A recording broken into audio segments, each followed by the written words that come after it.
now playing that. Jobber Nation, welcome to another episode of the Jobbertears podcast. Shout out son Joseph. Always, I am Janelle from HR here with Sir Wilkins and Mr. Black. You said Joseph? Yeah, from it shows you in the podcast. Okay, I was like, you gotta. Okay, Joe Burger. Okay, I was like Burger Joe. Sorry, you Burger just Joe. said one name, and I was just like, there's a lot of Josephs out here in these streets, especially Spanish ones. Yeah, or Jose's, or Jorge's, or Jesus's. I can keep going if you want. Facts. Before we get started, we do want to thank everyone that came out for AEW's Revolution viewing party this past Sunday. It was a Sunday this year, so it was rough. It was a rough Monday, to say the least. So once again, thank you to everyone that came out. A little bit. Make sure to. Well, I feel like I can't hear myself really. But okay, that's a little better. I was like, yeah. I appreciate. Wait, turn it a little down. No, Yarly, stop doing. He found the hidden thing for me. Thank you. So. With that being said, the boys will be hosting our WrestleMania Night 1, Night 2 viewing party here at Legends. So make sure to RSVP for that. If you're not going to head out to Dallas, you can once again watch it at Legends. All floors will be open both nights. Did you decide on NXT yet, or? Because you get in right before it. No. What day's NXT? Friday? Saturday. It's like it's noon. in the afternoon. Yeah, it's the. So they try to make niggas do a double shift now. I was asking a question. I was just asking simply a question to inform the viewers and listeners that are watching. Matthew Miller of Your Sports. Yes, shout out to Your Matt. Sports. That's a good clickbait. If we get somebody like the video game voice, digitize it to the 8 to 16B, Your Sports. That'll be fire. Or you could just do it for them. I can figure that out. Listen, I like to keep things in Your house. Sports. Another piece of news. About a year ago, because it's almost a year. No shade. We participated in, which was really, really fun. It was a whole bunch of other podcasters doing like a fantasy wrestling league that we did, and talk your shit. Of course, with my competitiveness and determination and support with my other half of the tag team champions, Mr. Black, we were victorious. So this past Sunday as well, shout outs to Blue from the Mixed Tag show, had gifted us, they paid what they owe. They gifted us with 2 really, really dope belts as our championship. So shout outs to them for that. Shout outs to everyone that participated. With a tag team. We took them. This is right league. here. Sexy. Look at this shit. So my we dick have hard. Okay. Hard as a motherfucker. It has side plates, which is pretty dope with our logo on it, which is really, really dope. And then our names are on it. That actually was it for me. Everything else is kind of like second Janelle nature. from HR. Yeah, that too. shit was hard. Hard. So now I have it like in the house, just chilling. But Mr. Black bought his today to showcase. To remind niggas who the fuck we are. Wow. Okay, I don't think that was the reminder. I think. Thanks, Eugene. Haitian Gene.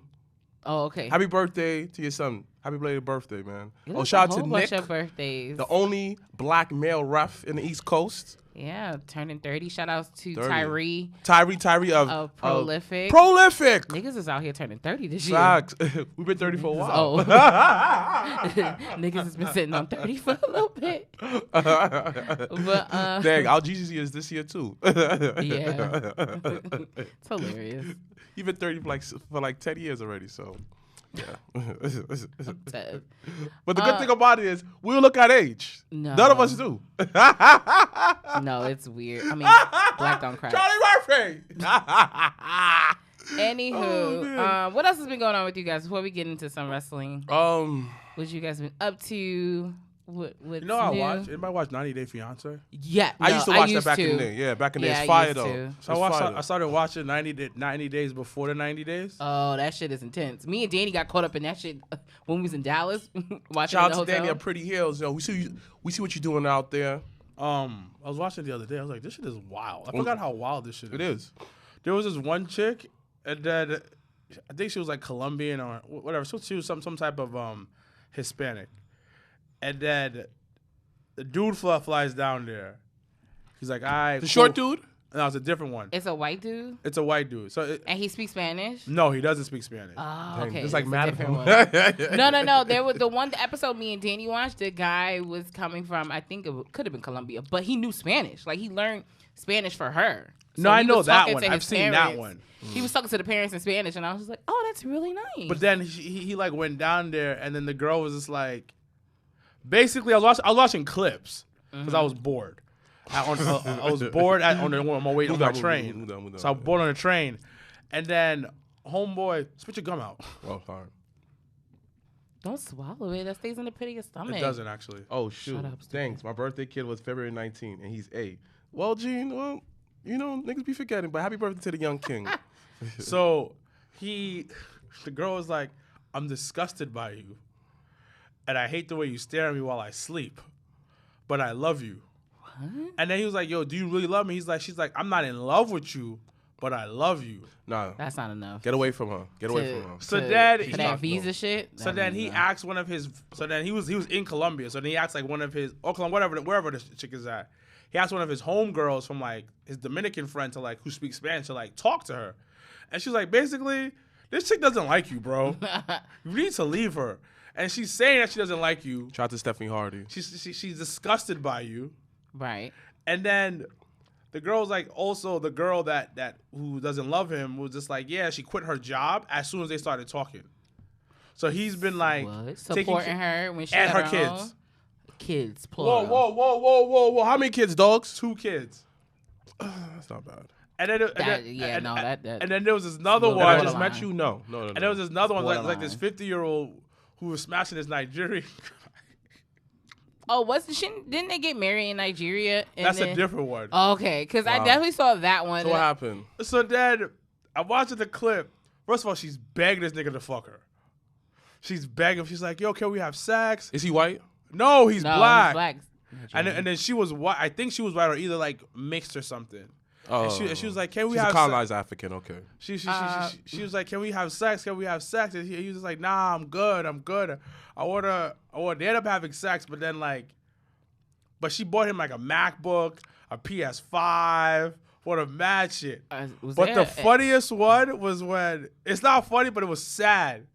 So there was this couple that were talking for 15 years online and shit. And then he finally goes over there. She was from Russia. He's from like Idaho or Ohio or whatever. So then they meet in like Turkey. I don't know why they met in Turkey. Because he probably can't go to Russia. I don't know. Whatever. It's probably cold. We gotta move down. The entire scene, yeah. So he goes to Russia, but here's the kicker. She's a little person. Ooh. In a wheelchair. Oh. How you not know that? How we don't face in this day? That's why I have a hard time with catfish. Wait, hold up. To his defense, It's no defense. Do not his defense. Do not give that he lives in Idaho and he no, not social listen to me. I had to know a girl since Facebook days. I mean, MySpace days. I met her while I was 16 years old. Okay. And we forgot like FaceTime even existed because you get so comfortable talking one way. Okay, but now there is no excuse. We FaceTime all the time. We take pictures every time. Right, there's no excuse. Yeah, I think everyone I think has had that internet friend / didn't know y'all was gonna either smash or do something or whatever. Like everyone has that one person that you've been talking to since you were like 13, 14 years old. You have that person? I do. Yeah, you? You know what's funny? I actually, not only that I do, and he's a white dude that raps and he lives in Texas. And it's the funniest thing. My nigga Vlad? No, Vlad lives in Detroit. Oh, I think of white rappers. I think my nigga Vlad. Oh, of course. Because super dope. Shout out to Vlad. Vlad showed me such a good time in detail. Yo, Vlad, check him out. So I felt bad for her, cause so they end up because he ended up flying over there to Turkey, right? Yeah. And then he bought the next. And then he goes, "Oh, you're shorter than I thought you were." And she also got like a somewhat of a disability. Yeah. With her legs and stuff. So then, the first night, she's trying to suck some dick. And he was just like, nah, I'm good, whatever. How was that a thing though? Like, did they just openly was like, yeah, I was trying to perform fellatio on him, and he said no. She was wanting to fuck in general. And then she was like, oh, he didn't want to. He was very like, didn't want to have sex with me, blah blah blah. Because he probably didn't want to hurt. And then weird. They did the confessional shit. He was like, listen, I was caught off guard. I didn't know what to do. He kind of was. Her limbs are real small. I didn't know how to understand. He didn't know how to, like, if he got to pick her up, put her down. Like, like, think about it. If you were in that shoe, you would be like, what the fuck? Like, I'm this far in. I might as well have sex with you. And No! You lied to me. No, you didn't. No, listen. Information that you don't release is still contingent on, on bro. their lives. Okay, that's your question. Why would he still do it, though? I flew all the way to Turkey. I'm going to clap some little girl cheeks. Some little woman cheeks. Whoa, okay. Correction, he ain't no pedophile. He meant to say little woman, okay? Yeah. Shout out to Gene. God. He said that it's like a curve, a enthusiasm episode. It does. Yeah, but the thing about it, it's a curve episode. But if she's a little person, you fly out there, and then she's like hitting your kneecap. At this point, you're like, yo, I'm already in Turkey. Fucking you. I'm already in Turkey. You know what, Ma? It's going Let's down. get busy. It's going down. Toss like a football around the bed. Play catch with yourself. Ooh. Niggas is running sprints. You're a clown. But that goes to, I just finished watching, the reunion came on finally for Love is Blind season 2. Ron said, bust them cheeks. Y'all niggas is problematic. But no, Love is Blind Whoa. What's wrong with smashing somebody who has a disability? There's nothing wrong with that. And I never, have you ever experienced that? No, never. You? No. You? Yeah. I don't. You didn't see I didn't ask that question. Sweetest person ever. I didn't look that way for a reason. No, I didn't. Let's not ask this nigga over here. Whoa, like, okay. Can I deal with somebody in a wheelchair? I don't know, son. No disrespect, I can. Nigga, I can. Is she beautiful? Is she nice? One. As long as she knows how to get around. Because this comes to a point, if you've been in a wheelchair all your life, you know how to maneuver. That is true. And you must have mad upper body strength too. That is true. So you know how to handle, and if you are an adult, you know how to handle your life. Okay, I could deal with her, but like you said, she had to be independent. Most of them are because they have no choice. This world ain't built for people in wheelchairs. But as I was saying, so Love is Blind season 2 reunion came on, and they had basically, I think it was six couples. No. It was like 6 or 7 couples, and only 2 out of them actually went through and got married. And there was just one. It's this Indian guy on there, and he's just so superficial and so out of like what the fuck is wrong with you? Like, it's understandable for you to have your preferences, and understandable that attraction is not something that you can buy. It's not something that either you're attracted to the person or not. But then you can't go through the process like trying to, and that's the thing. Sometimes you can't sacrifice. There's limits to sacrificing. Mm-hmm. And at times when you're just like, well, I'm still gonna, because he was still gonna rock. He low-key would have married her if she didn't say no. Off the rip type of thing, because he was just like, well, I like her as a person. She's super dope. But whenever I look at her, I see my aunt, and I was just like, then nigga, that's not for you. Like, that ain't it. But definitely a good show to watch, because season 2, it wasn't like season 1, but season 2 it's a lot of life lessons you could get from that, because that is true though. Like, you can't be with somebody that who's not in the same exact interests as you. Like, they could like you enough as a friend, but if they don't like you enough to be like exclusive to you, then get the hell out of there. Yeah, and I mean, and that's just the honest and truth. But another thing is, people crave that intimacy. You understand? Especially, like, it doesn't matter about looks and none of that. Especially someone that you've been alone for so long, and you know your value and stuff like that. So you end up just like low key settling in some situations, and like you may believe in God or the universe, whatever you believe in. I believe in God. I always believe that God don't let certain roots grow because He knows how you are. So before you get really deep, He cuts it off. And months later, or how long it takes to realize that, it wasn't a good idea for me to deal with that person because that person wasn't on my level. You understand? Sometimes in dating, we tend to date people who below our level or above our level, which is fine. But the above level is fine though. But sometimes that you get a little self-conscious about it too. And the person might feel like, oh, this person on my level, so they're not putting that much effort. See, so that's the hard part. We'll jump into some wrestling now. But the hard part about that is like for instance, like I'm not judgmental. Like I've never I would say if not 90% of the guys I've dated made less than I did, and that's just what it was. And I never, but I the person that I am, I would never make them feel a way about it. What are you playing? You know what? Now we're gonna move on. So I don't know why he loves this song. Like I've known this nigga for almost 10 years, and this is like one of his favorite songs, and it's so obnoxious. Sick of being lonely. And he don't know the words. He don't know the words. Still to this day, right? Still to this day. Oh, it's still mom. Is what? Field mom. Oh yeah. Oh, you didn't know the song. I was like, listen. It's a good song, guys. You're right. It's just at the end of the day, I always employ everybody, male or female, is go on that self-love journey. Well, yeah. If you don't love you, then who gonna love yourself? Can I get an amen? Amen. I love RuPaul. Also, too.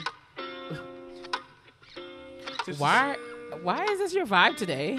No, because you guys are talking about being lonely. So I'm not lonely. She's far from lonely, and I'm not lonely. I'm not lonely either, but this is the vibe, son. That's not the vibe. Like niggas is not lonely. Yeah, we encourage people to go on that self-love journey. I'm waiting for you. That's my shit though. These walls. First of all, the lyrics is problematic. My best to be good to you. That's a bar. Low key. I hope your sports talk. Yo, Russell. Real quick, Russell Wilson going into the Broncos is pretty crazy. And baseball still hasn't started. Shit is wild. Oh my God, classic LL. You already know Queens in the house. Yo, I saw a meme yesterday about LL. When I'm alone in my room, sometimes I'm staring at the wall. Sometimes in my mind, I hear my conscience call. Calling. Who's as sweet as a dove for the first time in my life. I think I need love. I need love.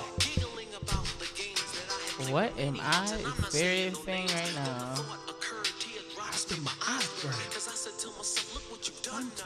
So I think Sammy lost because it was Tony getting back at him for leaving Pam for Tay Conti. Did you see they got tatted? Yeah, that's wild. Pam has to give Tay Conti the hairs, man. That type of I don't want that type of karma. That's wild. I wasn't surprised. Nobody was, but they try to make it seem like they weren't dating when. I just think. Listen. Just don't hide. Don't test don't insult my intelligence. Listen, like, that's what bothered me. Have your own life. I don't care, but I'm still gonna talk about this mess. I'm still gonna talk about it, cause you were out here slapping bellies with Tay Conti, and then you go on TV and propose to a whole different. That's a Spanish person. nigga move right there. That really is. Yeah, that makes sense. The Spanish nigga. It's crazy. It's unfortunate. They have the real loving home at wife, the one who adores them, supports them. Who said Tay doesn't support him and love him? That woman was there. You know how the indie grind is, B. That day, she probably drove him a couple of times. Probably put him on a couple of times. She probably paid. Yeah. She probably paid. Think about it. Put him on a health insurance. Come on, dog. Fact. Come on. So you say it. Son, you know have benefits for years. I can't tell. You know have benefits for years, dogs. He said that he got put on the health insurance. Come on. He was a codependent. Exactly. But she now was the head of the household. Think about it. But when you, in start now making real money in actuality though, any any right woman that wants to support the person that they're dating or that they're with for years and years and years, like you're gonna put up bread for shit. You're gonna financially support the person in their dreams and aspirations too, just like they would do the same for you. So like, do you think that Ty Conti cooks for him? No. She may. She's Spanish. She may.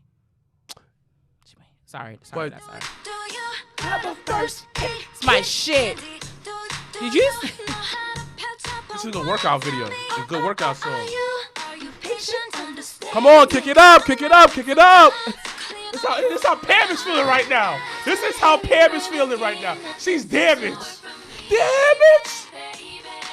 Watch Pam get to the gym. And we're not talking about Bailey, by the way. We're talking about Sammy's ex-girl, B. And she damaged, B. Damaged. And she gotta watch TV all the time to see him. She gotta watch TV and see this nigga on the TV. Son. That shit pisses me off. Nigga flipping. I'm not gonna hold you. Nigga winning titles. Well, listen, when you don't fuck with somebody like that and you hear they shit all the time, everywhere, that shit gets annoying. That shit is annoying as fuck. I can definitely attest to that shit. Oh my gosh. Hearing a nigga shit everywhere. Everywhere you go, it's like, oh, come on. But maybe. Can't get away from him. Maybe she's going through it too. Tay Conti. Going through what? The pain? Yeah. Because she got all that backlash. Story about a girl named Tay Conti. Why are you this way? Early morning, she wakes up. Knock, knock, knock at the door. This song is fire though, son. This song is fire. Woo! Makeup. Perfect smile.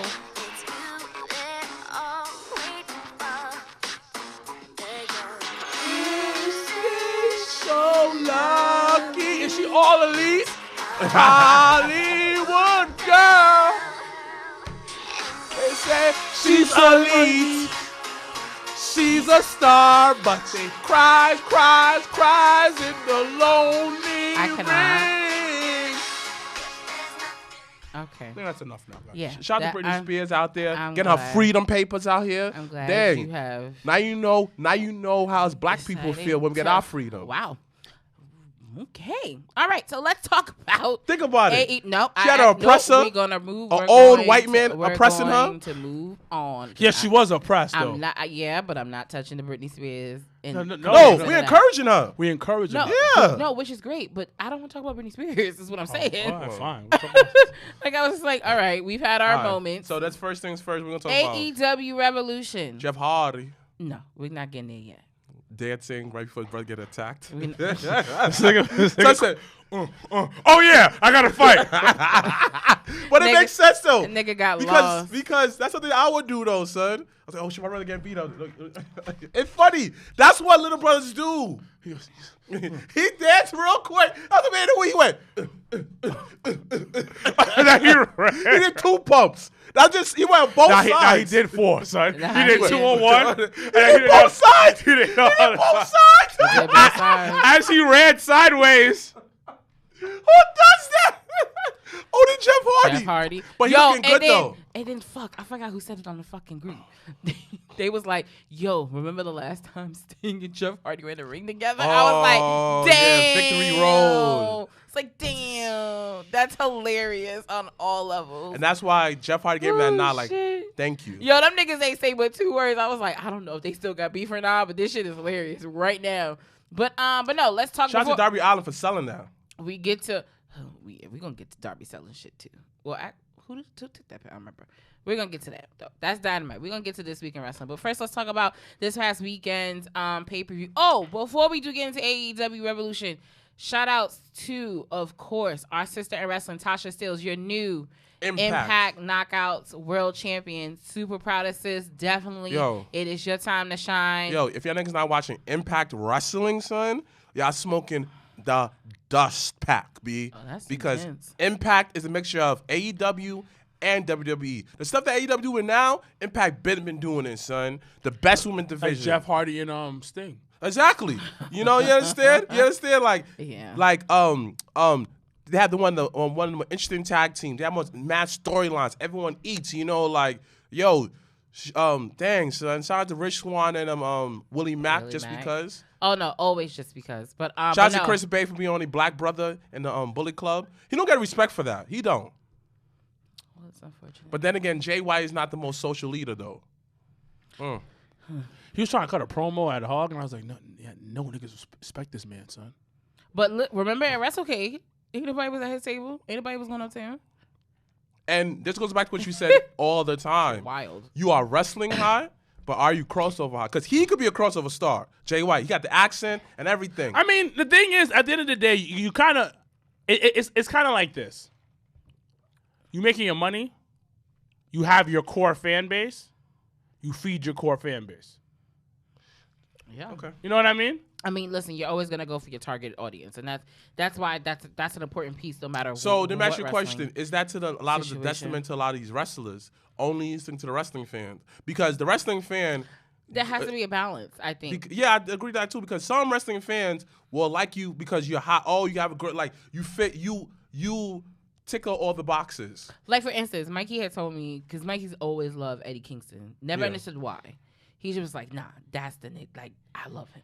And then after Revolution, he was like, I get why I like Eddie Kingston, because he dresses like me. He has a body shape like I do. Like, it's I'm not something. Say, that's what I was gonna say. That's why. It's You don't gonna say that. I just didn't want to come off rude. he said it. I didn't No, say and it. now that he said that's because you connect with who you want to connect with. Correct. Yeah. So that's why, and that's the important part. And it's not to say you're gonna, you're not gonna always cater to everyone, but I think it is important. They talk alike too. Yeah. They do. It's hilarious. A lot of wisdom. Yeah. both Facts. have. Shout out to my Seymour's brother, Mikey. April 14th. Did you buy WWE NX 2K22? No, I'm about to. I heard it's fire. Yeah. Then we'll buy it Everybody's tomorrow. talking about it. Yeah. I'm gonna start streaming online too. I think I'm gonna buy it tonight. Yeah. Okay. My story mode. Yeah, I'm gonna start streaming. I just don't want to wait like 3 hours for this shit to download. The thing about you it should do is, that this you morning, then. you think about it. You got the internet cord. Plug it to your PlayStation, right? I have it. It still takes mad long. Rest mode.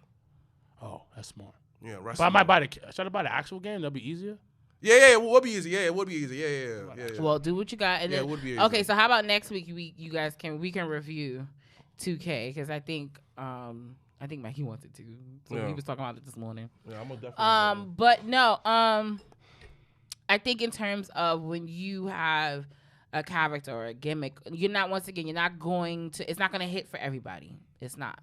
But I think it's up to you though to kind of give yourself levels of yourself, so that people can relate to you on different levels. Like people that look at Jericho now and Jericho 20 years ago, they still have that, even though Jericho has definitely had different levels in his career, but they've been fans throughout that time. So this is what I feel. I feel is to reach fans back in the day, you had to have like a mystique to you, right? And Will Smith talked about this. He said that back in Will Smith. Okay. He talks about how that the whole like transition from back in the day to now. Back in the day, you're supposed to look larger than life, right? So a lot of wrestlers indoctrinate that idea. I gotta be larger than life. I can't talk to fans. This, that, or third. You heard some of the Jobbertears South people said. They said, hey, our trainer basically tell us like, hey, we can't interact during intermission because we're heels. You're not supposed to do that. So a lot of these wrestlers have to have that understand. Today's generation is people gotta feel you. People gotta feel related to you for you to put butts into seats. correct. So Jay White, back to him though, he probably in such like they probably didn't teach him that way he was growing up. I mean, brought up within the wrestling. Yes, within insiders, they love him. But is that enough? Well, only time will tell. But go ahead to But Eddie once Kingston. again- Ooh, Eddie Kingston? But once again, shout out to Tasha Steelz winning Tasha Steelz. the knockout Steely, title. But, But Eddie yes, Kingston winning that match. AEW Revolution. Let's start. Actually, let's go before even them opening the show. The pre-show. Thoughts on the buy-in? There were 3 matches this time. But the Yo, I didn't buy-in. know my son Hook fought. Yeah. I was tight. I missed that. Yeah. So I think it was Hook and QT Marshall. Mm. And then they had Chris Statlander and Layla Hirsch, and then they had I don't know what they want to call themselves, the House of Black, Black House. Yeah, the House of Black. All of the above. The Black Knights. Versus the They come up with more names than the fucking NFL at this fucking It point. was the Redbeard with Death Triangle. With I was about to say Adrian Neville. Goddamn. And It's El Pentano Dark. Yeah. all of the above.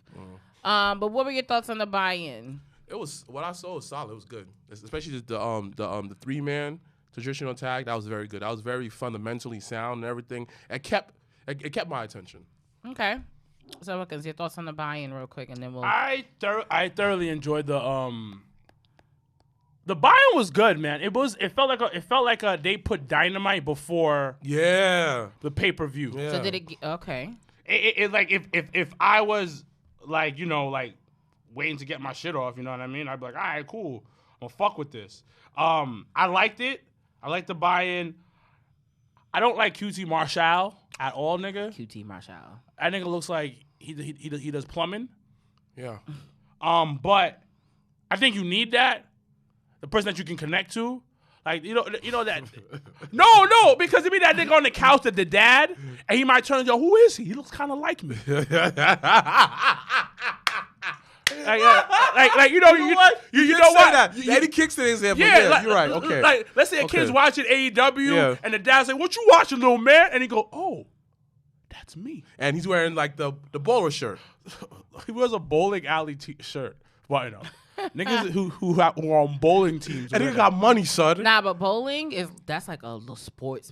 Like, yo, bowling's fire though. Like, what you get good That's at? I understand that. Yeah, bowling. No. Respect nah, bowlers. Shit is like Chicago used to. He was in a league, had tournaments. Yes, that's some middle America shit. Shit is it's definitely some Midwest shit. It's some middle America shit. Definitely some and that's where Midwest shit. QT's from, middle of fucking America. Hilarious. And that's why he dresses like that. Wait. So Middle America got bowling, and we Yeah. got handball and basketball stuff that you do outside. Yeah.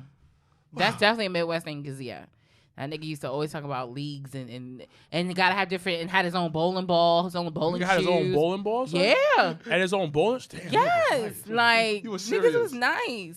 But, It gotta be Nike bowling ball. at least my niggas sing, so it's okay. Yeah, that's true. AJ is the best leader. So what's next on the match? Well, no, then, AEW Revolution, it was 9 matches that felt like 90. Son, it started at 8 o'clock. I don't know why. And then, so let's just, we don't got to go through all matches or anything, but let's just basically go, and talk matches? about ups and downs, favorite moments, not so favorite moments, because there's a whole, there's this, it's good and it's bad. So, Mr. Black, what were some of your ups and downs, and what were some moments that stuck out to you the most? I ain't gonna say the bad. I just felt like they started too late. You understand? If you're gonna do a pay-per-view that long, you know that. You can't start at 8 o'clock no more. You at least gotta start at 7. At least 7 o'clock, so you end at 12 or something like that, or at least 6:30. And you're gonna get people in there. That was the down. I felt. Other than that, though, even though that some of the people were my favorite, it still kept my attention. Like, I feel like another down is AEW sometimes will do a lot of like standing around, where they're kind of looking around like what to do next. And that was with the ladder match. Like, niggas didn't talk about their match before Right. they got out. Like, certain matches, you see that who talked it out. Like the tornado tag match, you see that they talked it out. Even the ladder match, certain spots was just like, nigga, why you just standing around for? It was a lot of like hands in pockets, like. I mean, because that's what he do. He put his hands in pockets. But overall, it was entertaining. Like I said before, y'all don't need to go like 20 minutes for every match. That's the nigga. You don't have to. Nigga, son. You don't have to. Bro. You don't have to. Bro. Son. What's the yo, point you of- hit it on the fucking nail. Too Because it much. was like, yo, I'm fucking what y'all doing. We love the wrestling. We loving the wrestling. But nigga, this is 30 minutes. Every match was like that. Yeah. And it's like, yo, why? Like, you don't have to get all your shit in. And I know you're trying to tell a story. And Grant, so this is the plus and minuses for this shit. They do 4 pay-per-views a year. Mm-hmm. I think that's kind of dope because it's an event every fucking time. Right. Yep. And that's the one high note I will say. Everybody get, like, says, these mini- everybody says that they shit get on these mini AEW all the pay-per-views. time. But what I like that in terms of it being 4 pay-per-views a year, is that It's a they big make fight it. feel. They make it the best 4 pay-per-views. Like, Yeah. I'm never like, I can talk shit about Dynamite, I can talk shit about Rampage, but the pay-per-views for the most part is like they make it always like it's complete. Even though there are definitely things that can be done differently, and that's with fine. anybody and anything. That's any entity. But there are certain, the pay-per-views for the most part, they're pretty solid. So it's like, but God damn, you got to put in a work shift every time. Bro, we left at midnight. Yeah. Shit. We should have left at 11. Again, it's fine. It's fine, but like, not every time. One of the best matches was the tornado tag, the tornado triple threat, the tornado 6-man. Because they got what they have to get. They understood the assignment. Everything was boom, boom, boom. They told the story, everything like that. That's why I liked it. The main event, certain matches should be long. The main event, MJF versus CM Punk. The tag team match. The women's match. Even though, you know what? And this is my issue. The women's match shouldn't be long, and I'm gonna tell you why. Oh, Jade. No. Actually, both of them, especially if you're gonna run it back in 2 weeks. That's my thing. Because if you're gonna run it back in 2 weeks, that don't mean no it sense. should have been a shorter match. And then you're running it back on a bigger stipulation by being in a Hell in a Cell. In a cage match. Sorry. Same thing, yeah. A cage match. Yeah. So that was my issue. Was like, all right, cool. You got these chicks putting out a pretty solid match. It was a good match, yeah. Solid match. So what is it? 15, 20 minutes, whatever they did. And then you run it back to a point where she has to come back on Dynamite, run for the number one contendership again, and then she has to go on a more, like I said, on a stipulation match, which is a cage match. I don't know. Britt loves to bleed.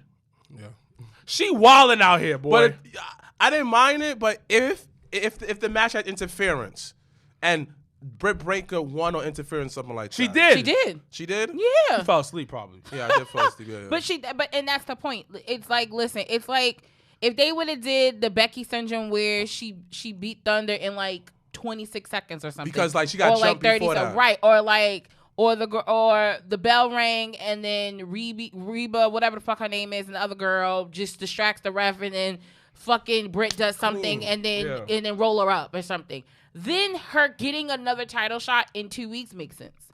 For it to go, so my issue with AEW and wasted later Hirsch. And it's actually that part and that storyline. I said that even last week that the Chris Statlander and the Layla Hirsch match should have actually been on the real show and not on the buy-in, but that's fine. Mm-hmm. My issue, and I think it's just more or less because of the position that I am in wrestling, and so I see wrestling a little differently. Mm-hmm. Whoever, and the person that is putting the match order for these fucking shows has to really think about how you're doing it. Yeah. Honestly, that women's title match should have never gone after CM Punk and MJF. No, never. The energy in that entire arena was at a negative. The entire match. This is why they should have made the match Everybody quick. at the bar, their levels were done. The energy was taken out of the match previously. Yeah. And then you had that, because then everybody was like, well, what you would have put after that? I'd have put that tornado fucking shit after fucking MJF and fucking CM Punk. And I'm like, yeah, do that part. It's clean the palette. Right. And that's the whole point of like when you have the calm down match. It's not so much of like the bathroom break, but the calm down, you gotta, if you're going to start high, you're going to have the middle high, you got to end high. But when you have the highest thing 4 matches before the end of the show, anything after that is going to be so hard to fucking overdo. But you know, AEW's are perfectly fine because I like wrestling. No, and that's fine. You can like what you like, but you're a hater, you know. That's all. It's always going to be that, and that's fine. But you don't know nothing about wrestling because you're a woman. I wish they would. I love the fact that Jericho and Eddie started the show. Loved it. Facts. That was the best. That probably in terms of match order was probably the best decision they could have did. Was that the whole they struggled to connect with me. They struggled with the story with the story and the booking of it. I would prefer, especially with Jade, and we'll get into it how I feel about Scorpio Sky this week. But especially with her, it's like if you're building her to this Goldberg-esque kind of field, she shouldn't have long matches. She not only not have long matches, but I feel like literally she's burning through the entire female. Like literally when she did the promo where she was just like, "Who's next?" Bitch, I agree. who is next? Because I don't. Who is left?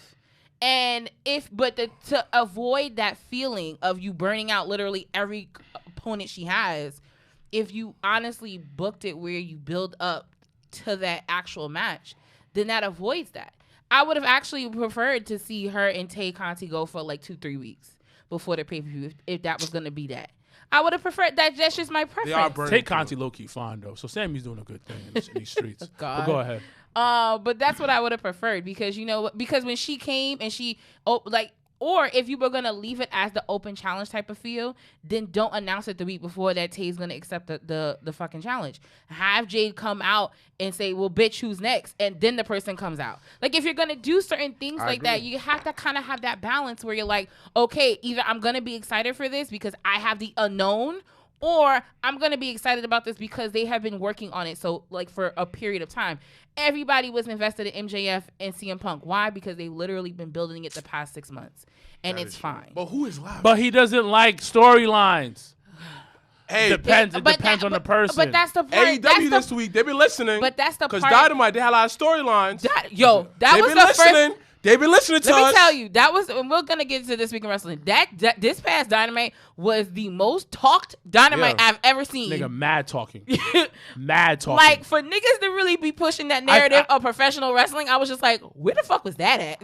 No, but they were. And then they listening. They were to that point of, okay, let's build on stuff. Because they had a lot of rematches. Right, but let's build on and let's further certain things. But then you have a stat card for Rampage. So it was like, so as a fan physically there, you kind of lucked out because you low-key got sports entertainment for 2 hours, low-key. And then Rampage, that hour that they taped it there live, saw there was like 5 matches for Rampage. So you got the wrestling part, but now they got to figure out a way to do both in a 2-hour span if they're going to do it that way because there's no problem with that. But we'll get into Rampage. But they had special rampages. Well, they do when they do it live, but they don't make it. They don't make it kind of feel like that. Like the Rampage that just happened, which was basically to go home before the pay-per-view. Yeah, it wasn't. Yeah. It wasn't like you got excited. Live though, wasn't it? Correct. Yeah, it was still good though. But you didn't feel. But you didn't get that Rampage. like. I'm not gonna hold you. It's okay. It's all right. Yeah, Rampage is good. It's just wrestling. It's just it doesn't continue nothing. Yeah, and then what always kills me is watch Hook. It's fucking Hook doesn't do anything, but I like Hook. Hook doesn't do anything. Correct. Listen, when it's Hook on the screen, I watch. It's a bit I think technical wise, Hook got it, but it has to be more to that. Like you can't just continue to have him come out, submit the people. He just started. Correct, but then you can't. It's hard. This is the same thing they say about Warlord, because Warlord didn't talk for a whole year. That was the most unseen. That was a really good promo. Good promo, but it's just like, yo. I mean, the promo of the year, though, William Regal. Of course. This nigga talking for 15 minutes. Doesn't matter. I was okay with it. But no. But I was okay with it to a certain extent. Like, I was just like, with Hook is, I don't know why everybody's get upset at him. Like, a lot of the wrestling fans. Because I think they want more out of just him coming out, choking someone out and then walking back. But I think that's the mystique. Exactly. Like I think the thing is Hook is money. Yeah, and there's a couple. His clip does $1 million. There's a couple things about this. Y'all niggas be wrestling fans be wanting to know about the motherfucker's blood type, what they ate at night. This is just fans in general. It's not even wrestling fans, just fans in general. He's a throwback to that era of like, you don't know much about him, but he's a badass. Granted, he looks like he's 145 soaking wet. And he looks 12. But he's still very charismatic. And he carries himself in this type of way. A big part of that is his facial expressions, which he probably learned from his daddy. So that helps, and he's a D1 athlete.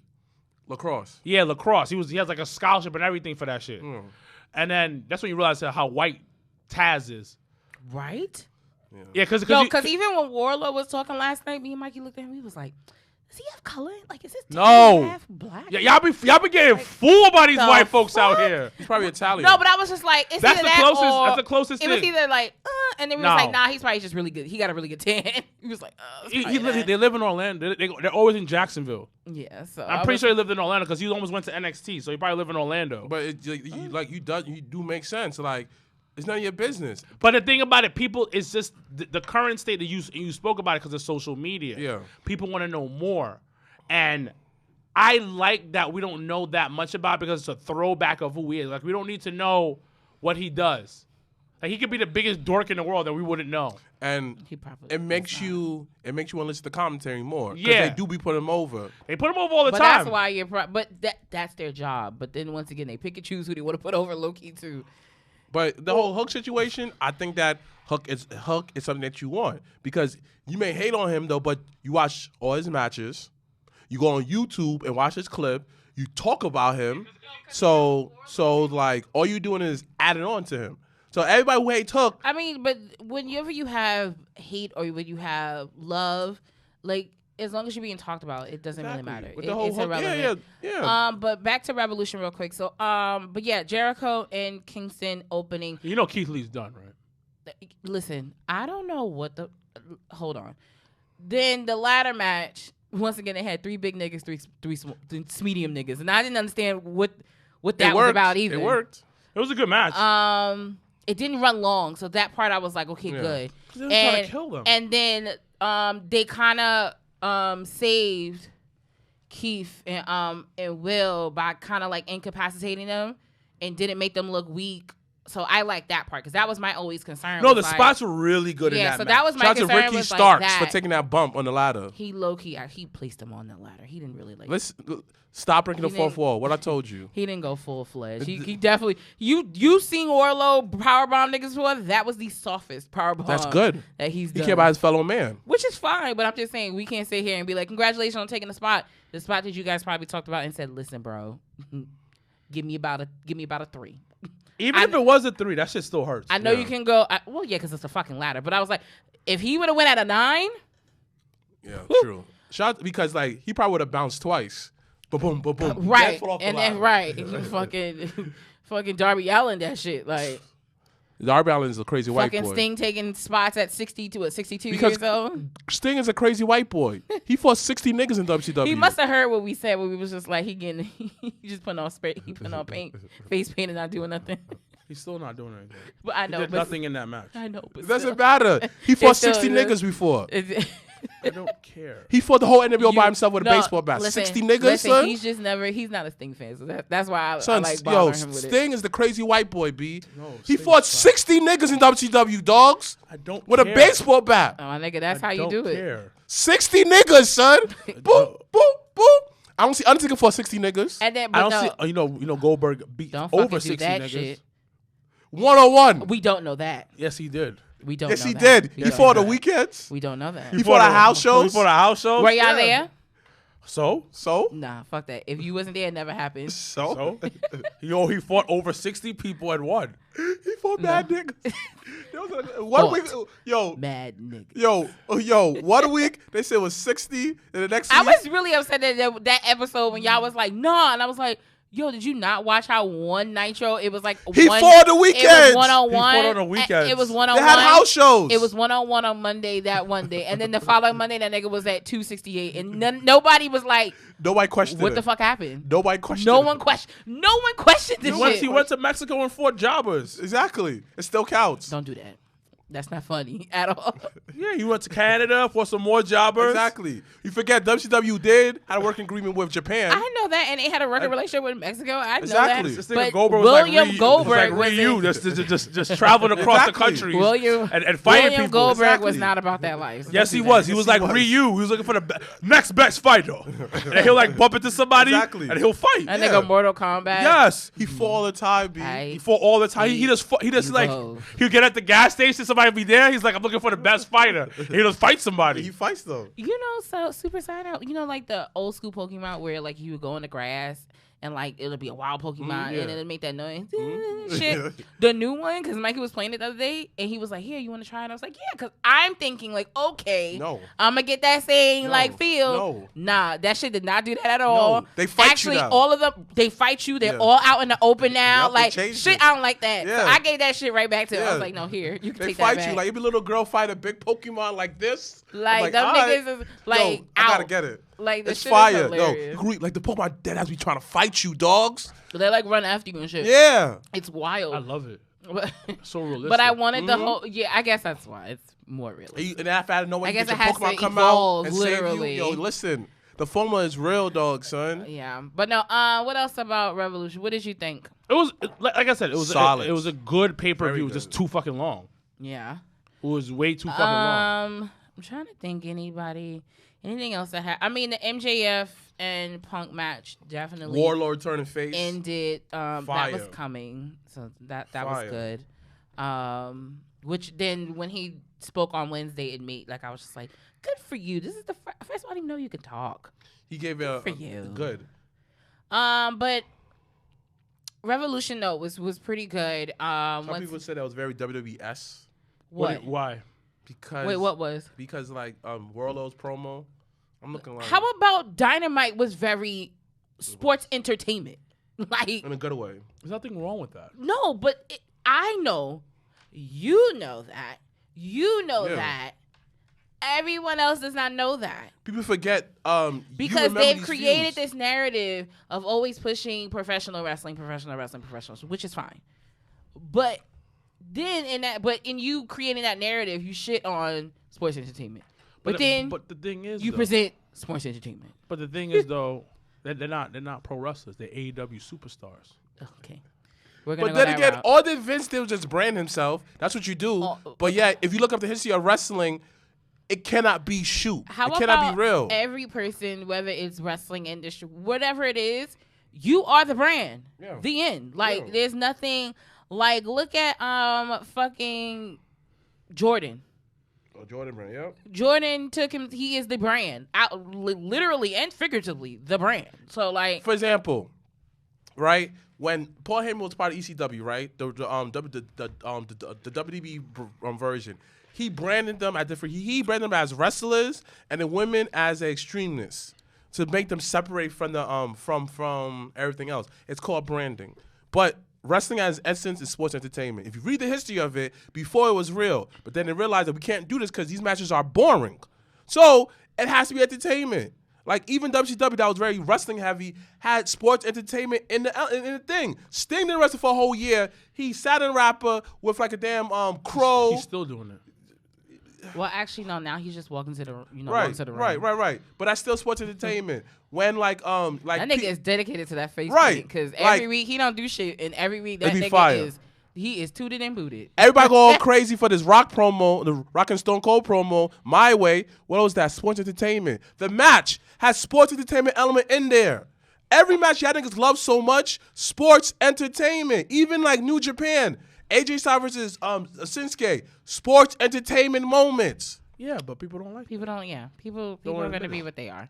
But all right, what else this week in wrestling? So let's talk about Raw, and I give it up to them. They put a twist on that triple threat tag match that I did not see coming, and that I actually thoroughly enjoyed because y'all niggas know I hate mad niggas in the ring.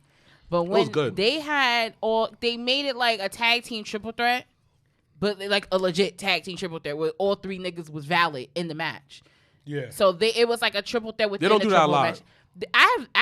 I feel like I've never seen that happen. WWE, they don't do that a lot though, which is weird. I've never seen that happen. So when they and commentary explained the rules, explained what was going on. So that I liked. So they opened up the show with that was what at least the first half hour of the show, and it was so dope. And I was actually rather surprised Randy and Matt Riddle won, but because I like Alpha Academy. But I love the fact that, and Randy has said it, numerous times, I think within the last week or so, that he's, been wrestling over 20 years. He's having the most fun ever right now in his career. And I think that is so dope that Matt Riddle. Yeah, because he's not can do undercover that cop with no him. more. He's not in the meth farm And no he's more. and he's legit like on some like that's my friend. Like that's somebody like and low-key can't trust Randall sometimes. But I do think it's super dope that he's in a position now where he's doing something he's having fun. There's no pressure on him. Exactly. He's not like the champ. He's not the face of the company.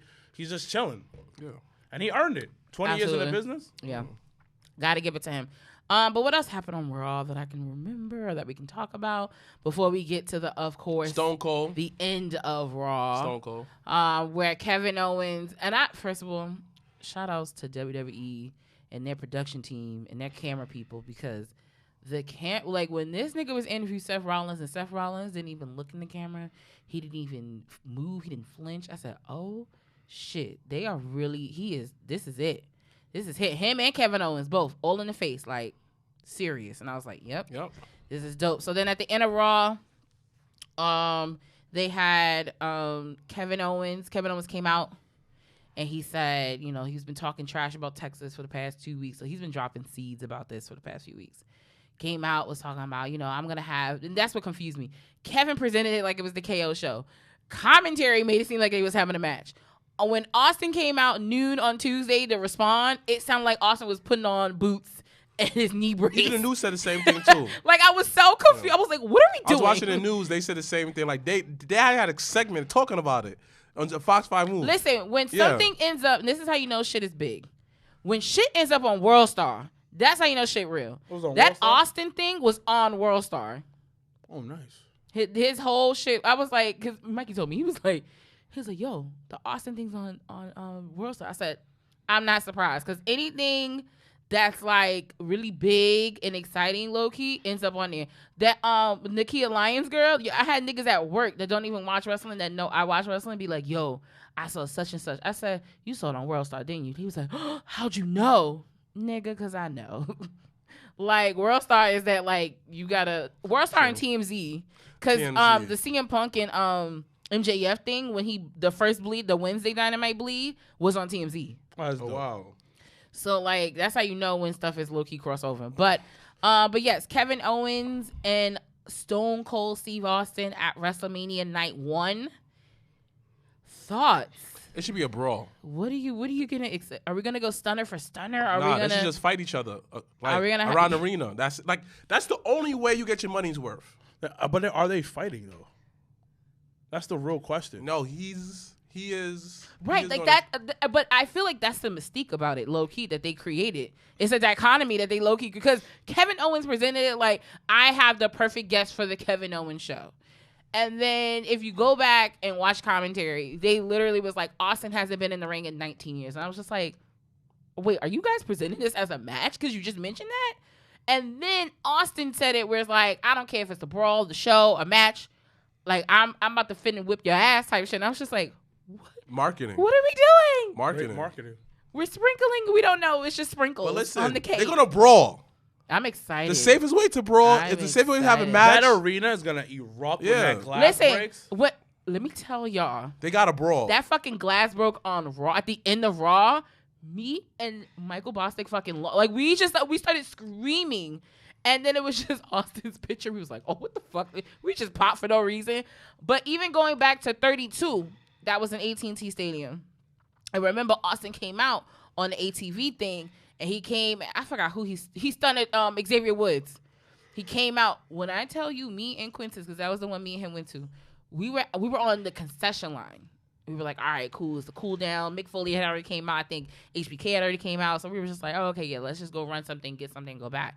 When we heard that glass break, we got off of the line and ran back to our seats because we were like, oh, shit, Austin. So, like, the whole arena is going to lose their mind. Like, it's gonna break sound records. It is gonna be ridiculous. So so that will be on night 1. So also on night 1 is Miz and the other nigga and the Mysterios. You have Ronda and Charlotte main eventing night 1. And then you have Becky and Bianca also on night 1 too. Wait. Yeah, both women's titles are on night 1. So they couldn't make it Bianca and Becky? So what I think though, fucking Ronda, okay. Fucking Ronda. But what I said is the only way I can be cool is if Becky and Bianca open. It's the only way you open and close with the women. It'll be the only way I'll be like, all right. That doesn't make sense though. I'll jump on board. But if it's not that, I may have to. Bro, it doesn't make sense. But no, I get it. But I'm just saying, like, it just shows Ronda's power. Correct.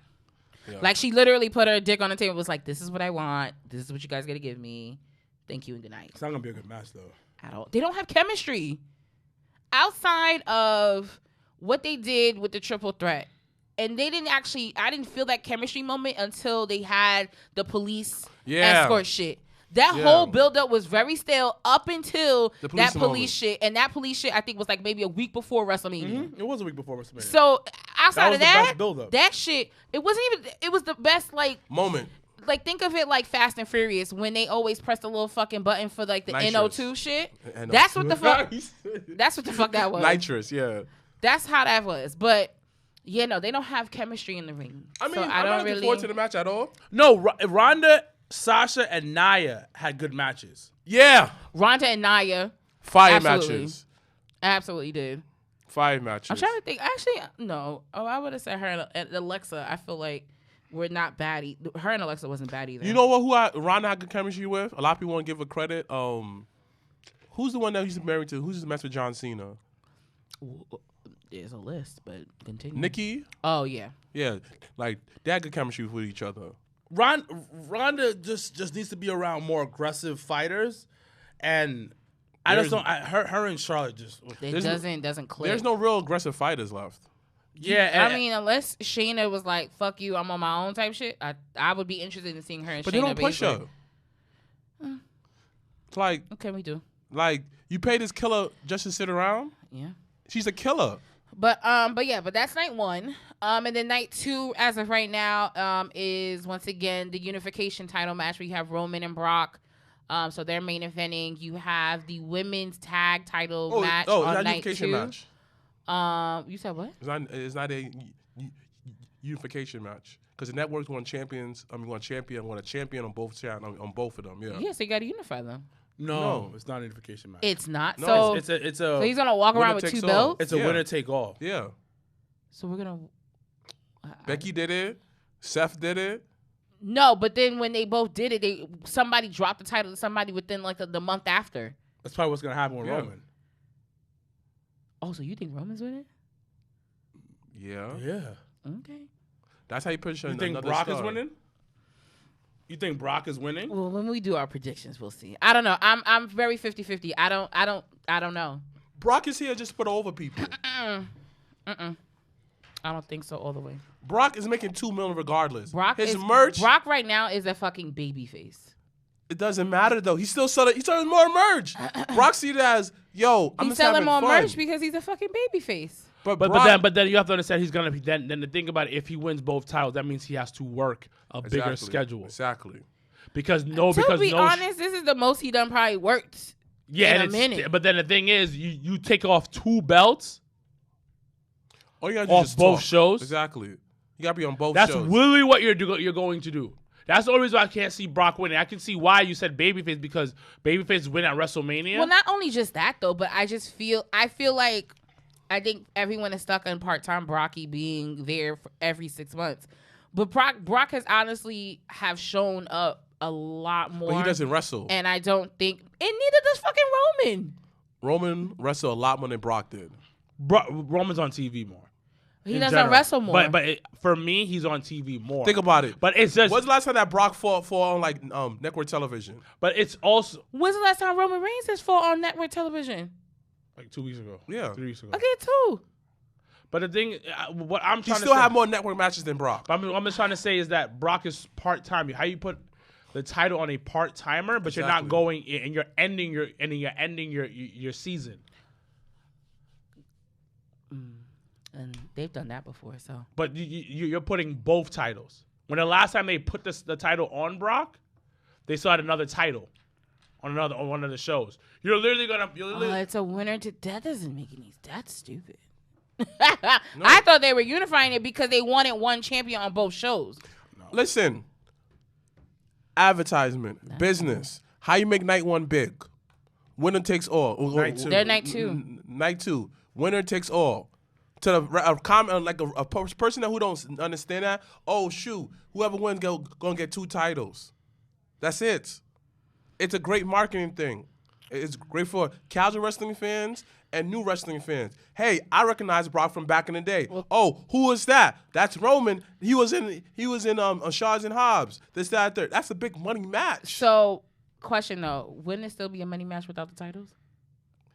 You want more money? No, but it's a yes or no. Yes. Okay. If you have a chance to make $2 billion compared to 1 million. No, to 1 billion. You're not going to do it? I understand. You're going to do it, I think, regardless, because it's, once again, it may not, the short term and long term, you may actually make more. But it's a money game at times, and I get it. And Brock is definitely about the check. So I understand that part of it. You're making $3 million. Like, he making probably $5 million. I'm 50. When we talk about our predictions, we'll see. You're making $5 but million. I'm 50-50 on that. Let's say make $5 million, probably make another cool $2 million in merchandise where he looking like, I don't have to be here like that. Roman is a full-time contractor employee. So it makes more sense for Roman to win. I can understand why Brock will win, like a nice little twist. But guess what? What if Paulie double crosses again?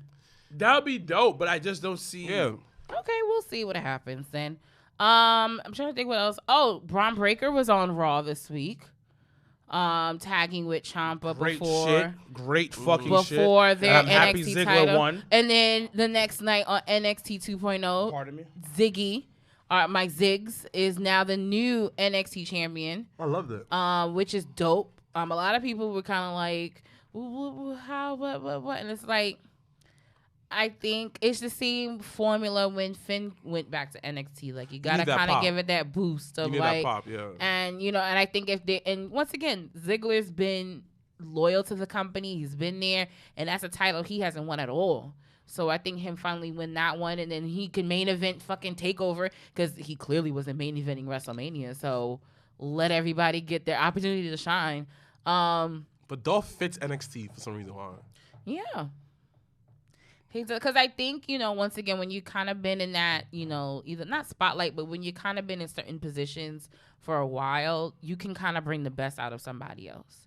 And I think Ziggler kind of like helping Ciampa in the right way transition from NXT to main roster is dope. I think if they're gonna go Braun Breaker going to the main roster too, I think that avenue was the right way to go about it versus what they did with Keith Lee and Killer Cross, where he was just like, here, fend for yourself, figure it out. And them niggas was like, what? How do we do that? Like, what do you mean? Even Keith Lee talked about it on Jericho's podcast.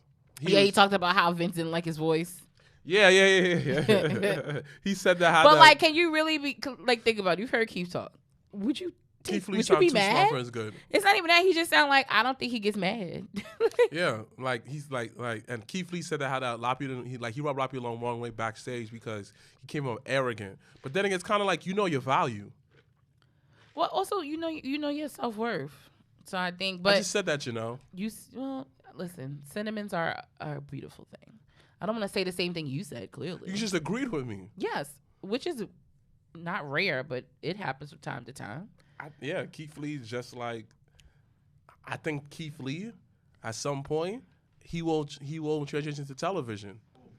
Like you had to pee. Like Keith Lee, he has a great hosting voice. I see him doing gospel stuff. I'm sleep, but I think that's the point where he was coming from. He was just like, how can people if I want you to be the heel, how can that happen? Because he's not a heel. But then again, Keith Lee. That's the point. But then again, Keith Lee said he needed a reason to be here, which it makes sense. No, nigga, it's. Yeah. What's your beef? All right. Okay. The verbiage was wrong. For what Vince? You talking about Vince and Keith Lee, right? The verbiage was wrong. You can't say you sound too smart for your own good. It was wrong. Is he black? But do we know the tone? We don't know the tone, but because if he chuckled after that wasn't like a shade. It was just like white people do that shit all the time. They do. They say some racist shit and then they go. Yup. Say something like, "Oh yeah, like how that, is your brother incarcerated?" What? No, exactly. Like, what? Exactly. But what I was saying is that I see his point of view where it's like, because the thing about it, you're a character, and this is my show. So if I want this character to be a bad guy, I need you to be a bad guy. I need you to find some way to portray yourself as a bad guy and a guy that's gonna fuck somebody up. Because at the end of the day, he's the director. Yeah, he's the director of this movie, of this show. So when you tell him, when they say, oh, I got to find something to be mad at, nigga, you're not doing your job. Yeah. Because I just told you I need you to be a bad guy. I need you to be a killer. Because think about it. At that time when him and Killer Cross came up, everybody was like a babyface. There was no like bad guys. Yes. Like, and you got to think about it. Once again, the way Vince came off, it sounded racist. But like Sir Wilkins, man, how can you make somebody that is like, you know, like it's not in them to do something like that? He's just not a bad guy. You're an actor. You're an actor. No. They're wrestlers. Okay. Then go somewhere else. He's in AEW now. Right. And it fits him. And having quarrels. Yeah. That's what real wrestling is. No sports entertainment. But yeah, Jericho's filing a trademark to be sports entertainer. Listen, that's neither here nor there. One other thing before we jump into this week's Dynamite and then see what other else things are going on in the wrestling world. I read an article which was kind of interesting where they shout out to Alex Kane. Well, I absolutely love Alex Kane. Super dope. Make sure to go back and watch that interview. Super dope. Where AJ Francis formerly from Hit Row, now Hitmaker. Public Enemies podcast. Shout out to them. That's where I got the info from. So he recently did an interview. I don't know if it was them. It was them. Okay, good. Where he spoke about how he's on that show. Yeah. How Triple H. Our boys are doing it big. How Triple H had told. Oh, shout out to everybody backstage. Shout out to the black wrestling announce table to having Bibbins. Malcolm Bivens. Michael Bivens. Like they had him on the show. I was like, wow. Oh, nice. Yeah. Well, recently or recently. It was like a couple weeks ago. Oh, good. Shout out to them, B. Because them niggas, niggas on that side of town, WWE NXT side can be a little tricky, but good for him. Good for them.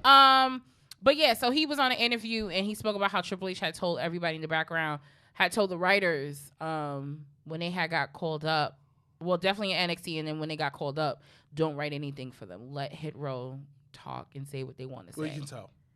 Because they were nigging. They definitely was. So I thought it was interesting because he was saying that people looked at, took that and looked at them. Because niggas don't got charisma. Like, look at them like, no, we need to talk about this. Because these motherfuckers be awkward weirdos. Hey, I'm a wrestler now. I'm a professional wrestler. Shut up. I need to believe that you're a bad guy. I need to believe that you're going to save my life as a babyface. A lot of these you swagless, swineless piece of shit. A lot of them have no charisma. When you meet them, a lot of them in person, oh, hey, looking down at me. I'm like, well, yo, what the hell, man? Like, what's good with you? Like, you're bigger than me. Huge dudes, but yet cannot look at me in my eye. You supposed to make money, my nigga, son? Well, I just thought it was an interesting take. hey. A lot of them, he's laughing because it's true. A lot of them do that to us, B. He laughing because you out here voicing.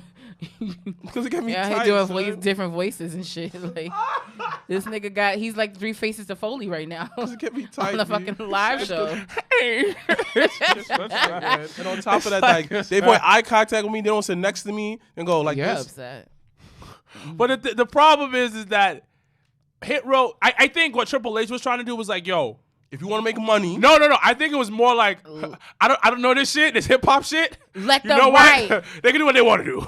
And I think that too, and you can kind of tell that was kind of it, because it was like, if you don't know the culture, then you can't really have a say in it. That's how you avoid lawsuits. That's how you avoid embarrassment. That's how you avoid the backlash. So, and I think that was why we always were like, yo, we're on the Hit Row bandwagon, because it didn't seem fake.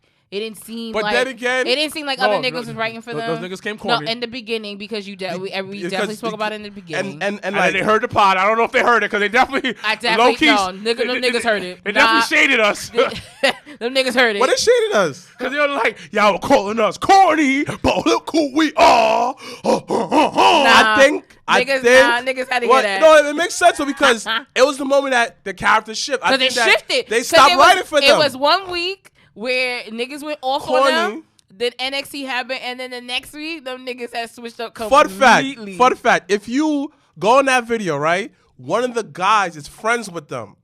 And he wrote like a whole essay and say, oh, y'all don't know them. They really like this life in real life. Blah, blah, blah. I'm like, that is fine, but it doesn't translate well on television. How about we're talking about the character and not the real person? But you saw what happened after. Nigga said, oop, we got to Shout out to B Fad. She has OnlyFans now. She does. She lives in Colombia. Yeah. Colombia, what? The country, my guy. Like, Really? She lives in Colombia. She has an OnlyFans? Well, I didn't know that part. She probably had a sugar daddy. I don't know. Whoa. I don't know. She has an OnlyFans? Wow. Okay. Interesting. We should get her on the show. We can, yeah. Oh, well, let's try that. Yo, try you know that. what guy went on the show? The black guy who was on the bump. I don't know what happened to that. I hit him up. He said he was down, and then I must get full very quickly, so I just never hit him back up. Oh, he's on the Ringer. He does, yeah. I was going to say, he you does know a what? podcast. Because, like I said before, we're going to get Wale on the show, and we're going to get Jim Johnson. What do you mean? How are we getting Jim Johnson? Because I'm imagining right now we talking to him. I'm pretty sure. If you can imagine it, I don't think he even knows how to work StreamYard. No, I imagine it, dogs. Sure. Yo, your belief is limited, big dogs. I'm pretty sure. I'm imagining it. I'm pretty That's sure it. I can possibly. Or guess I'm pretty what? Sure it could You happen. can get him on the phone, old school style. No, the nigga has Instagram. I'm pretty confident. Yo, that Wale, a nigga can come on. Wale will be on the show. Imagine right here sitting down and talking to us, laughing with us, like, yo, you wild, Mr. Black. This nigga having his own His short self. conversation. Yeah, he's not that small. A lot of rappers are short. Well, Jermaine is pretty. He's like Jermaine Dupri? Jermaine Cole. Oh, yeah, because he's a basketball player. I was like, he's pretty. Listen, He's a decent height. He's not short. he's not short. But okay, then we can move on Dynamite. to Dynamite. AEW Dynamite this week. The real fallout from AEW Revolution, and once again, it looks like outside of because we talked about diversity in AEW and blah blah blah. We'll get to that in a second. But my ultimate true issue is the placement of certain shit on the card. On Dynamite? On the show, yeah. It for me, the last match and the first segment should have been swapped. Why? So, outside of them not building Scorpio Sky and Sammy Guevara, They like did. as an actual like Didn't they storyline kinda? builder. They did. Yeah. And Sammy answering and like that's how TNT style things are. He answered and said, yo, my undefeated streak was your title. And Ty Conti and the other chick have beef too. Yeah. So they But what they maybe that's how you that's how they received did it. That's how they did But it. what they really did was Dan Lambert had spoke to Tony Khan and said the only way old girl was gonna sign is if Scorpio Sky got that title shot. Listen, I wasn't there. That's what he said on TV. I'm telling you, that's what was Yo, said. what is wrong with you? I wasn't there. He in the locker room. literally had a segment. No, this was a segment on. It literally was a segment. That's why, for me, there was no buildup because he Nigga, what literally. is wrong with you? He said I wasn't there. And this was a private meeting somewhere. She made it seem like that. No, I didn't. I was telling you. But I was there. But that was storyline purposes. But I was there. He said I wasn't there. What? What the But fuck? are you- storyline purposes, it makes sense though. But that makes sense. yeah. But for me, I would have actually rather it been swapped because I think ending it with Jericho and the dumbass name that he created for that group instead of just doing Inner Circle 2.0. Don't know why you just didn't do that. So it's interesting to say that you copy over WWE guys. No, the group's name is 2.0. That wouldn't have been a copy. That would have been common fucking sense. Jericho Appreciation Society, that don't even have a ring to it. No, that shit is stupid and funny. Exactly. He's being funny. That's what he's doing. It That's for. dumb as fuck. Exactly. No. Duh. Like, if you want me to like Jericho, I'm all for the heel Jericho. This is the same Jericho I'ma that came need back you- and talked for a whole month. Which And everybody was dope. loved it. Listen. This is the same Jericho that was thrown into a pool of champagne. Yeah. This is the same Mimosas. Jericho. Yeah. This is the same Jericho that went from pants to wear panties. Come on. I mean, that's more of a wrestler choice that he can switch up Again. his gear. And that's the thing. Jericho make everything work. But them starting off Dynamite, you had Jericho. I agree. Having Jericho attempt to shake Eddie Kingston's hand. But nah.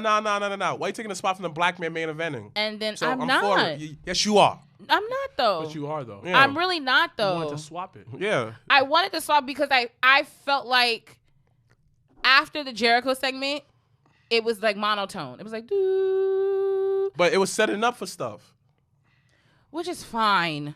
I don't have a problem with that. Matt Hardy got With his brother? Come on, B. And come on, after Jeff Hardy danced? I kind of wanted a better pop though. Yeah, me too. Because people were anticipating it.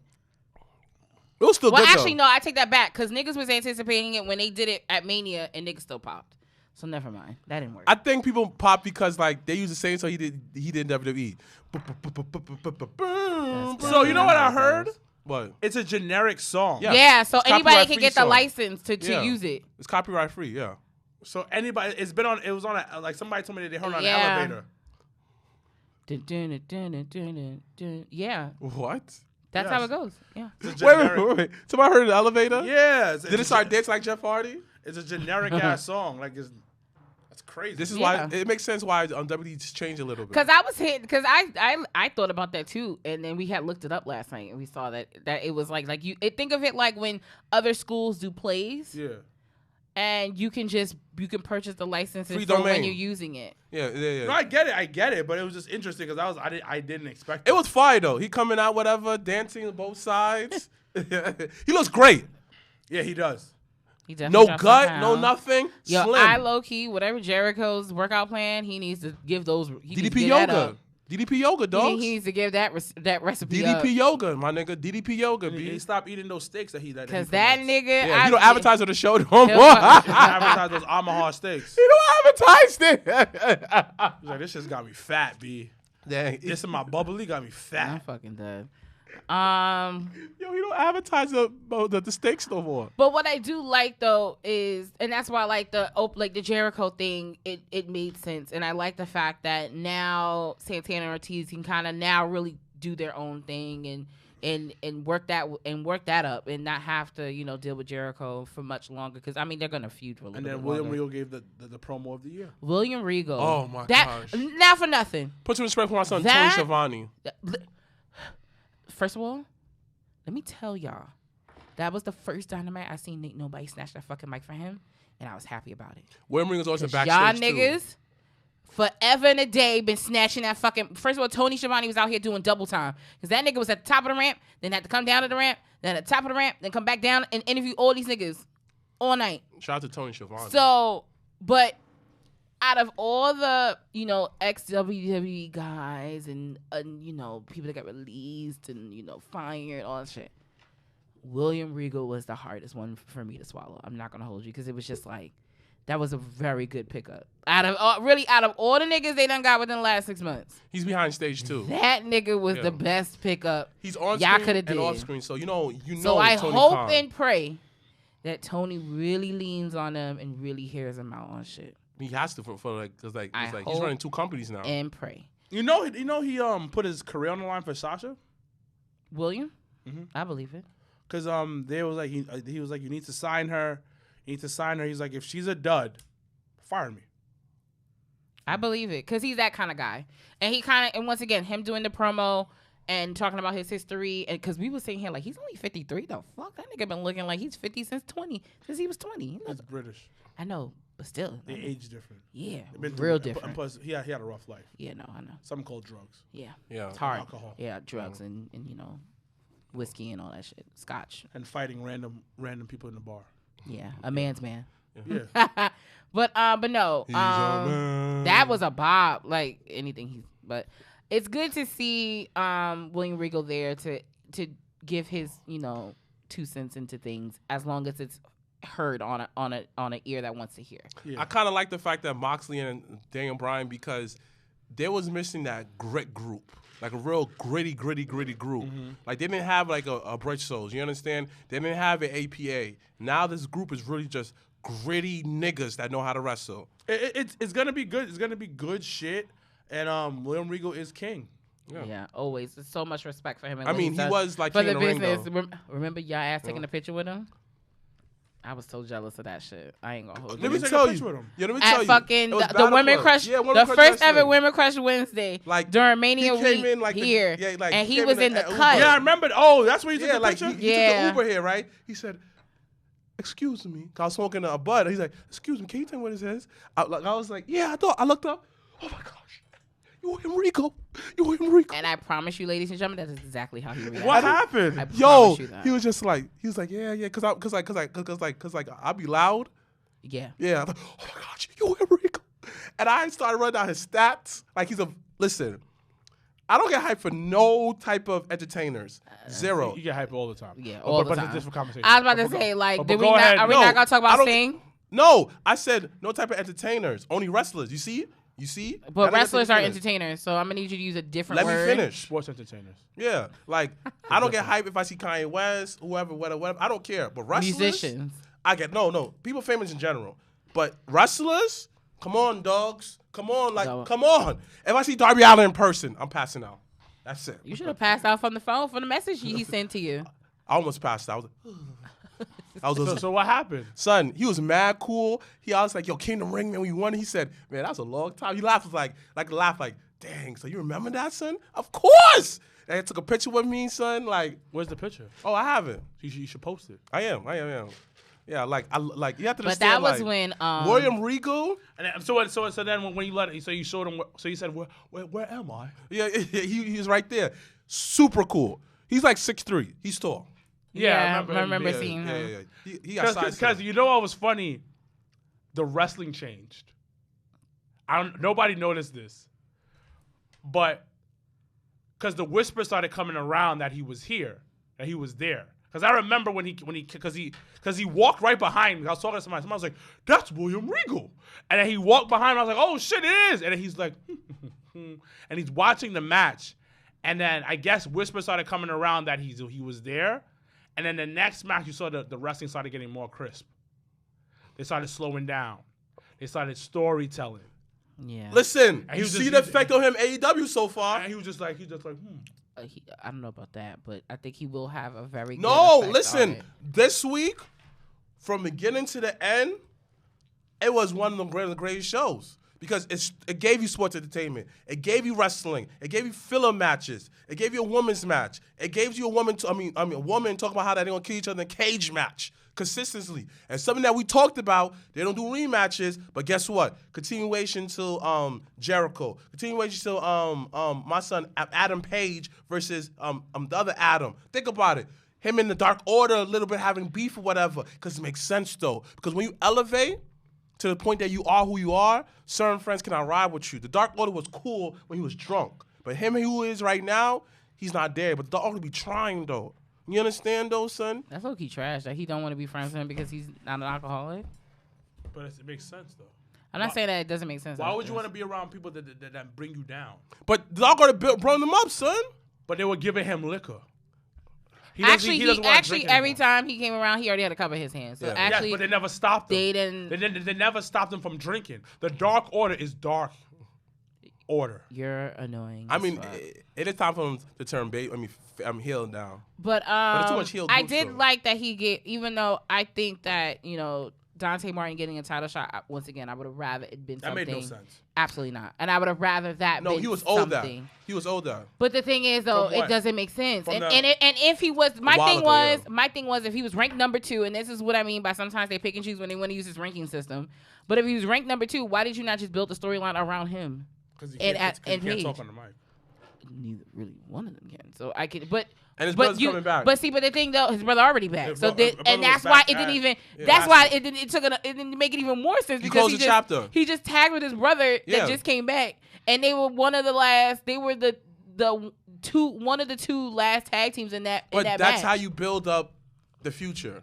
The future of them being a tag team. So then the No, next week, no. He said, I'm looking forward to fighting you again for the championship. No, but my point is, what I was saying was, I like the fact that even though he knew that he lost, that Adam paid, because they need fucking different names. 2 Adams is confusing as fuck. You got 2 cages. Hangman said what he said about him. And I like that because even though he lost, he put him over. So that I liked. But if you were going to really give him the title shot thing, don't waste it on a thing where it's just a shoot. That's what they did to Undertaker and Jeff Hardy. That literally came out of nowhere. There was no build or nothing. And that to this day, that was the most iconic moment that set up Jeff Hardy to where he is today. So at the end of the day, I see what you mean though, but sometimes you just have these random matches. Like for example, I'm comparing to basketball. Sometimes you're gonna see the Bucks versus the Suns on television. It's gonna happen. There's no build up to it. It just happens. Yes. But that's a very different scenario. Like, if you want to put sports, the principle is the same, but the scenario is different because once again, they pick and choose what they do storylines when they want to do what they do. Right. So that whole like it being like a matchup, and then you have with basketball, for instance, you have a skit like you already know when the season starts when you gonna see these niggas. So you already know, and then you know at the beginning of the season you're gonna meet these niggas at least 3 times. So you know the first round you're gonna start the foundation of whatever story you want to create, and then the next 2 times you're gonna finish the story.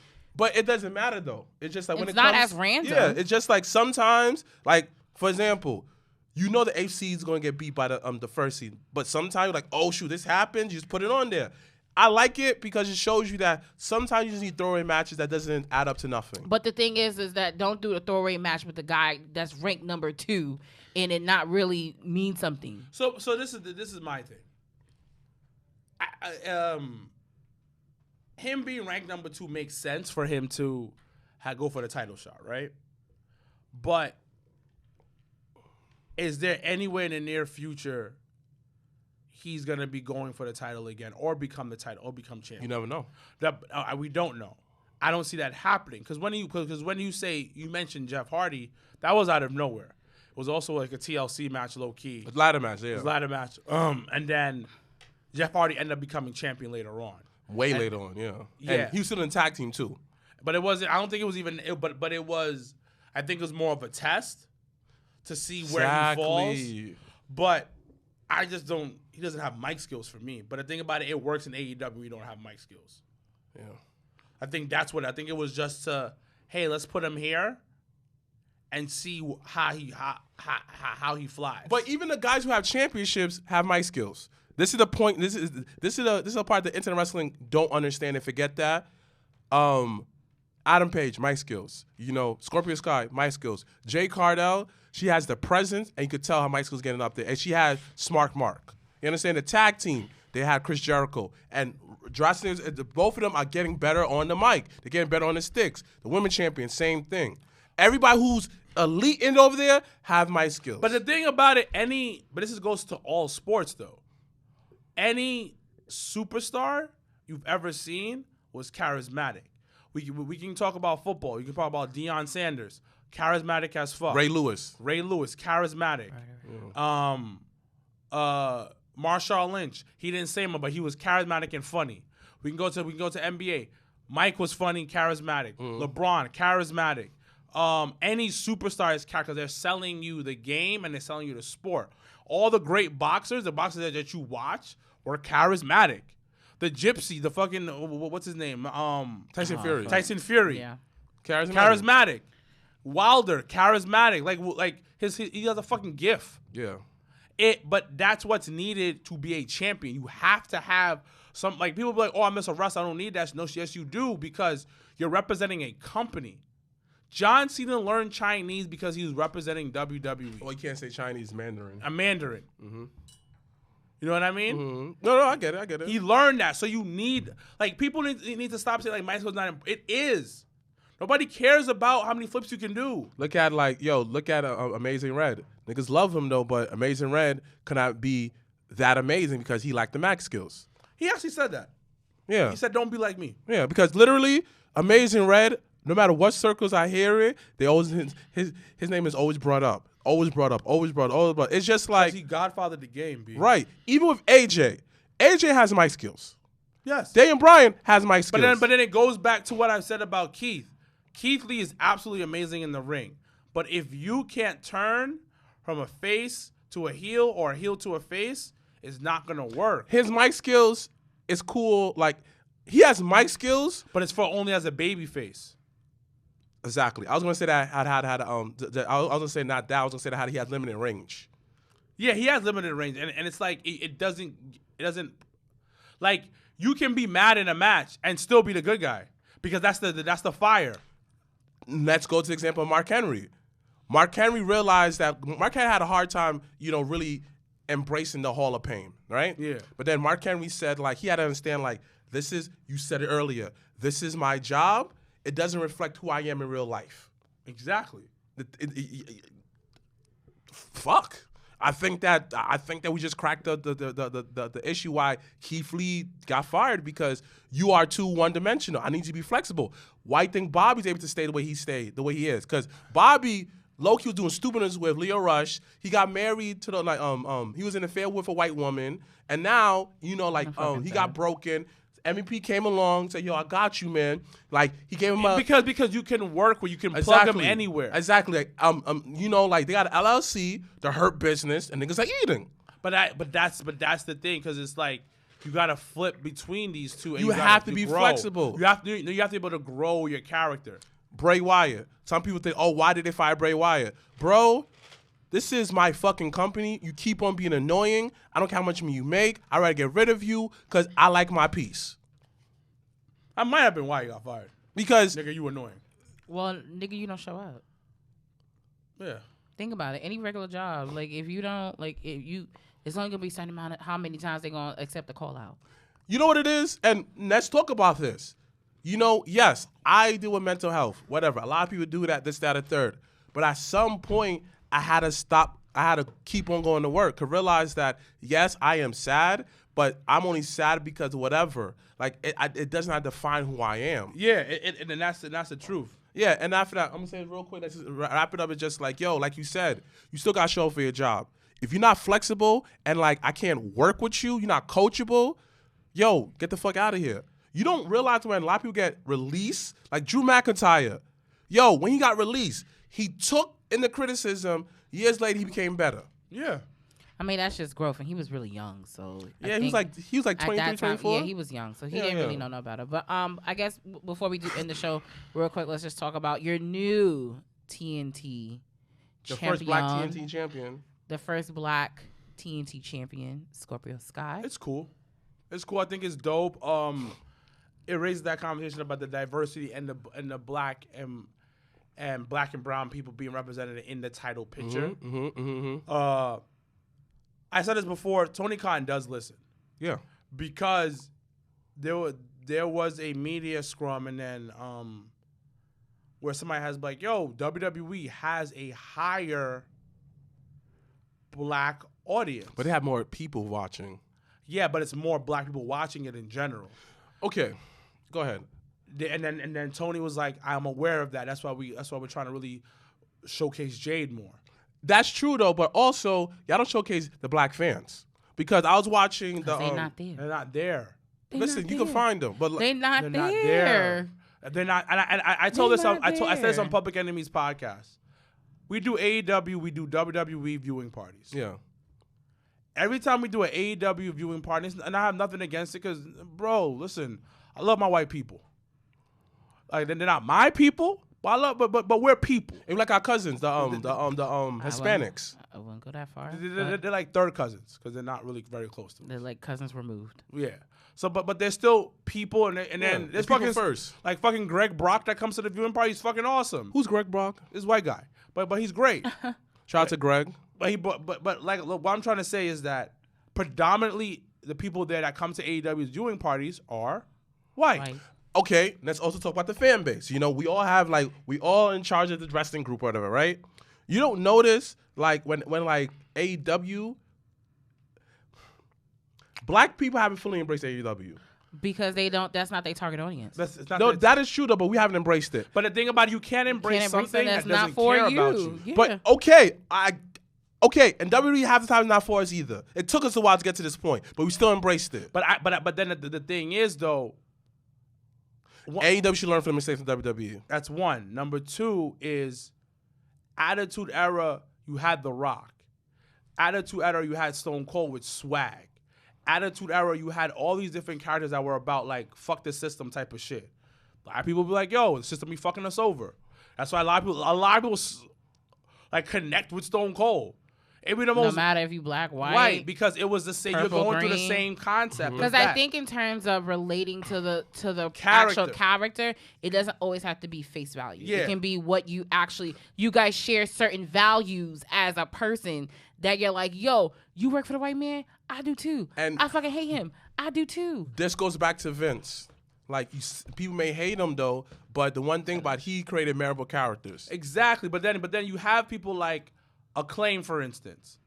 They should have fucking won them titles. Fuck. When they're trying to push them through, and then I'm gonna just say that they've been around, whatever, and then if he was really gonna go for the all black show, that should have been that. Showcase them more and everything. But you have to understand is that this is important for AEW with Scorpio Sky becoming champion, because it's a different direction that they should be going. And I'm not just talking about just black people. Have some Japanese people, have Hispanic people, because at the end of the day, wrestling's for everybody. But sadly, it's only run by white people. Exactly. White men who are older, who don't know nothing about culture. This also goes back to the main industries that we locked out of. Like, we spend the most money on hair products, but yet it's run by it's run by people who aren't black. It's run by Asian people. They don't have that respect for us. But it's not. That's but not, I'm just talking about. I'm just comparing how they. No, but it's not the same thing, because what I'm really trying to say is that when it comes to AEW, the reason why we always have an issue with it is that they're only showcasing one type of people, and they're only marketing to one type of people. That's the issue that I have. They're not marketing, and then they had their Joshi run with the Japanese wrestlers, and this was my issue, and I've said this before. They didn't do a good enough job helping those Joshi characters connect with the American fucking audience. Because they didn't let them. They let the characters show. They didn't let the characters show, but they didn't do a job of You bring this woman from Japan. You put her in a match. I know nothing about her unless I'm a hardcore fucking fan. And the one girl I did like her. It was the one who came out with the mic. She was a pop star. I know who you're talking about. Yeah, like I liked her gimmick, but yet they didn't expand on it. But that's what I'm saying, because, and that's another thing with AEW is that if you're not hardcore, like if you didn't listen. When Punk came out to his ROH theme song, I had to ask Nicholas. I was like, Nicholas, why the fuck people popping for this, looking for this? And he was like, oh, because this is old theme song. Because I couldn't hear the commentary because I was listening to the clip Cornette had just posted about the match and had said that Excalibur had said that it was his ROH theme song. So I didn't hear that in the bar, which is fine. But when Nick told me that, I was like, oh, okay, that's cool. But I didn't watch CM Punk in ROH, so I wouldn't have connected. But that's any type of media. But the thing. That's fair. That's fair. But the thing is, though, you gotta tell me who they are.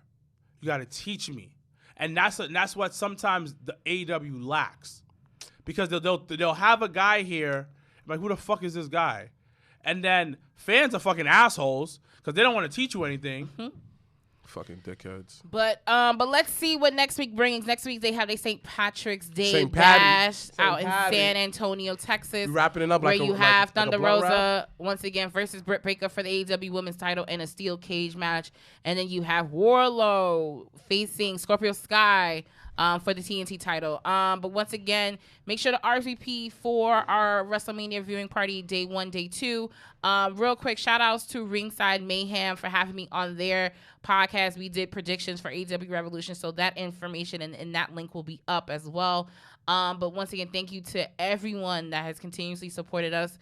As I did mention on my personal Facebook, we are heading to starting the wheels for Jobber Slam 2, which will be in August of this year. So make sure to stay tuned for information on that, for sponsoring, for all of the above. Just make sure to keep your ears to the streets because we're going to start making some real noise soon. But as always, I'm Janelle from HR here with Sir Wilkins and Mr. Black. # Black Excellence. # we are. This shit's fire. It's the Jobbertears podcast.